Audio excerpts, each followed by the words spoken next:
Agreement.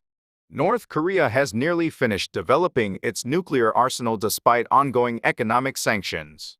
They also announced that they would legalize the use of their nuclear weapons to launch nuclear attacks and are now planning more nuclear tests.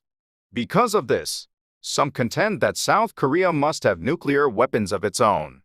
They specifically claim that South Korea must redeploy American tactical nuclear weapons to the same U.S. Army base where they were originally deployed in 1991. The following concepts form the basis of the arguments. So first of all, only nuclear weapons are capable of defeating nuclear weapons.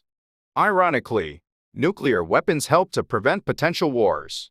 Non-nuclear weapon states worry that they would suffer the outcomes if nuclear-armed states go into a war.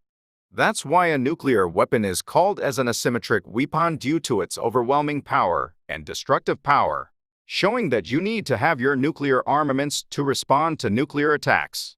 Second, we can't totally believe the American nuclear umbrella. The nuclear umbrella is a guarantee by a nuclear weapons state to defend a non-nuclear allied state. The U.S. commits to keep its nuclear umbrella over South Korea. However, there is a question as to whether the U.S. would launch a nuclear attack when South Korea is actually attacked by North Korea.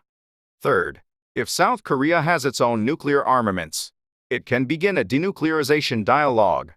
North Korea strives not to begin a denuclearization dialogue with South Korea since it doesn't have its own nuclear armaments.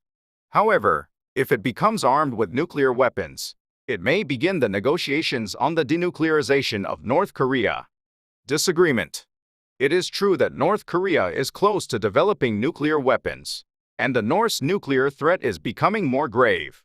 However, we shouldn't just impulsively and hurriedly assert that we require our own nuclear arsenal. First, since South Korea isn't armed with nuclear weapons, it can continue dialogue on the denuclearization of North Korea. In December 1991, two Koreas made a joint declaration of the denuclearization of the Korean Peninsula, which is the only foundation for demanding the denuclearization of North Korea. At that time, U.S. Forces Korea's USFK tactical weapons were withdrawn.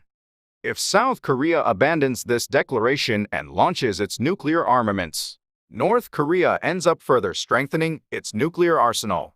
Second, the alliance with the U.S. can be broken. The U.S.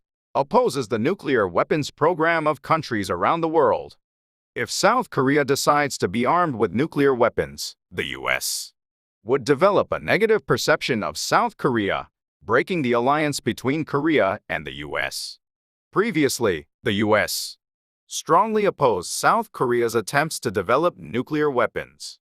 Third, South Korea may take a serious hit due to strong economic sanctions. Ultimately, if South Korea is armed with nuclear weapons, the country would end up being isolated from the international community in a diplomatic and economic manner. In particular, the export-reliant country may face an economic crisis. After developing nuclear weapons, Pakistan said, "We will develop nuclear weapons even if we end up eating soil." After that, Pakistan faced a severe economic crisis and still failed to recover the economy. After developing nuclear weapons for several years, North Korea is affected by its severe economic crisis.